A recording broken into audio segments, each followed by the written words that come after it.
Equatorial Guinea is the only sovereign autonomous country in Africa that has Spanish as its official language. And it is spoken by more than 85% of the population as a first or second language. But even so, can it really be considered a truly Hispanic country? Find out with us in a brief journey through the history of this country and its current linguistic situation.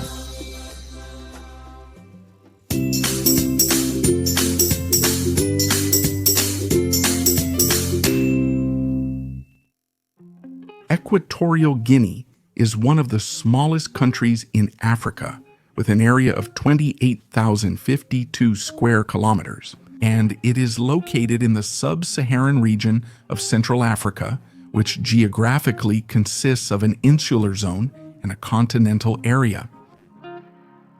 European exploration in this territory dates back to the last third of the 15th century by Portuguese navigators.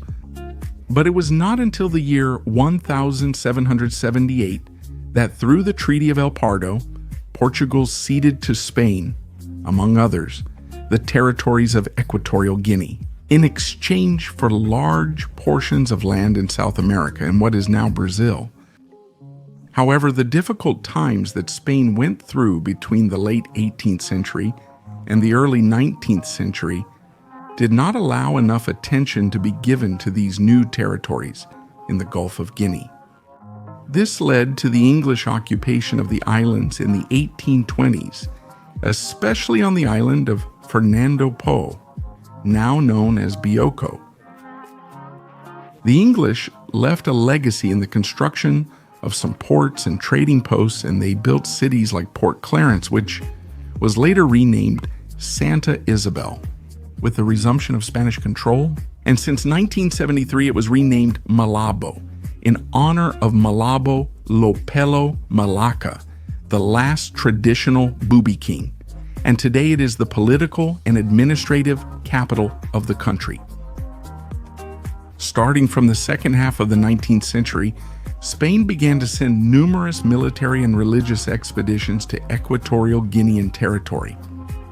With the military missions, Spanish sovereignty in the area was guaranteed, and with the religious missions, culture and language were spread, gradually erasing the traces of the English settlements. Spanish quickly became the main language of education, administration, and government, so it was seen as an opportunity for social advancement by the population. Since they were allowed to hold positions in the colonial administration and acquire property, among other benefits. Later, after gaining independence in 1968, thanks to the pressure from Equatoguinean nationalists and the United Nations, Equatorial Guinea was plunged into what is known as the Reign of Terror. When Francisco Macias Nguema assumed the presidency, he subjected the country to a cruel dictatorship, during which the Spanish language suffered a major decline, as it was heavily persecuted due to lingering resentment towards Spanish colonization. And this continued until Macias was overthrown in 1979. Before we continue, don't forget to subscribe to this channel and turn on the notification bell to get notified about new videos. Currently, Equatorial Guinea is actually a mix of languages and cultures. In the country, 7 native languages from the Bantu family are spoken: Fang, Bubi, Benga, Ndowe, Basek, Balenge, and Vicio. In addition to a Portuguese Creole spoken on the island of Annobon and an English Creole called Pichinglese, Spanish has been the official language of Equatorial Guinea since 1968. And although it was not recognized as such in the 1973 Constitution, under the rule of the dictator Macias, it was ratified in the Fundamental Law of 1982 within the fundamental principles of the state. With Equatorial Guinea joining the Economic and Monetary Community of Africa, in the year 1985, the way was paved for the incorporation of the French language as an official language of the state in 1989, in order to facilitate cultural integration into the new community and thus avoid geopolitical isolation. On the other hand, in the year 2010, the incorporation of Portuguese as the third official language of Equatorial Guinea was made official. By joining the community of Portuguese-speaking countries, the trio of official languages of the Republic was thus completed, all of them of European origin.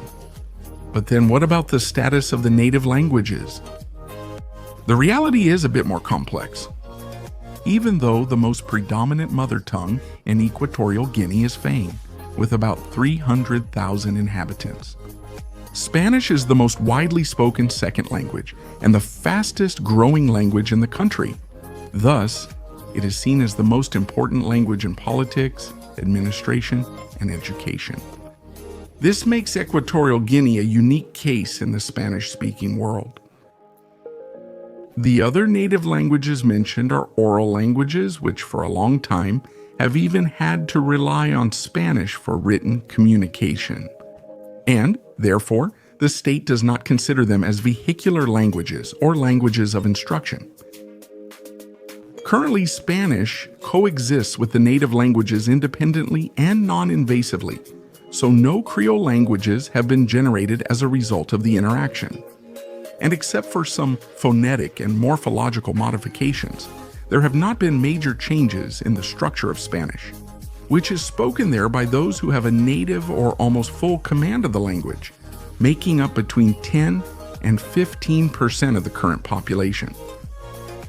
The traces of Macias's dictatorship are still felt today, and it is reflected in the lack of greater Spanish literacy among the new generations, who have made rather poor use of the language.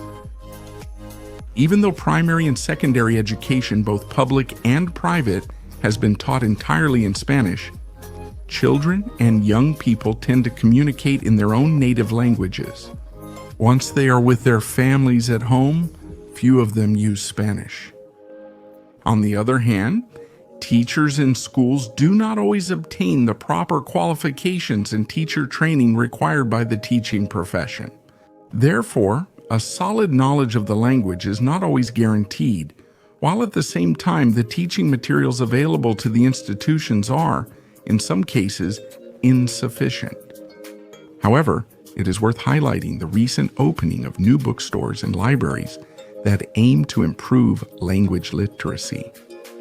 In addition to this, thanks to the programs promoted by the National University of Equatorial Guinea, the only university in the country, the improvement of the quality of Spanish is once again being promoted through its study programs in the Faculty of Humanities and Social Sciences.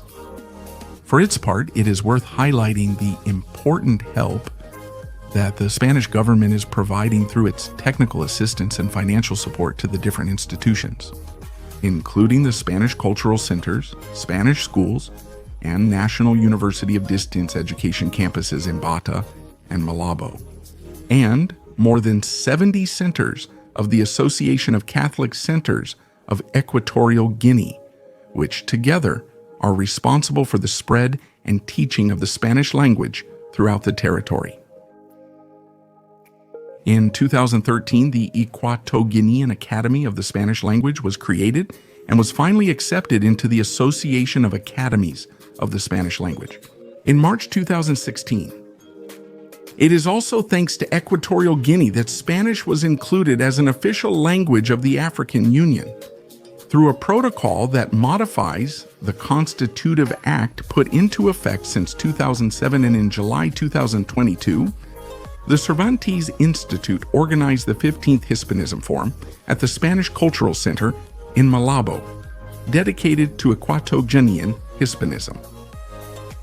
In conclusion, we can say that nowadays the Spanish spoken in Equatorial Guinea is in good shape, but it is increasingly threatened by the growing emergence of other languages such as English, thanks to the presence of numerous oil exploration companies, and French and Portuguese because they are languages spoken by its neighboring countries. Only time will tell if Spanish can maintain the privilege of being the most important language of a nation. That feels Afro-Bantu by nature and at the same time Hispanic because of its history. And that's all for today. If you like this video, don't forget to give it a like and subscribe to this channel. I invite you to also turn on the notification bell so you'll know when there's a new video. See you soon.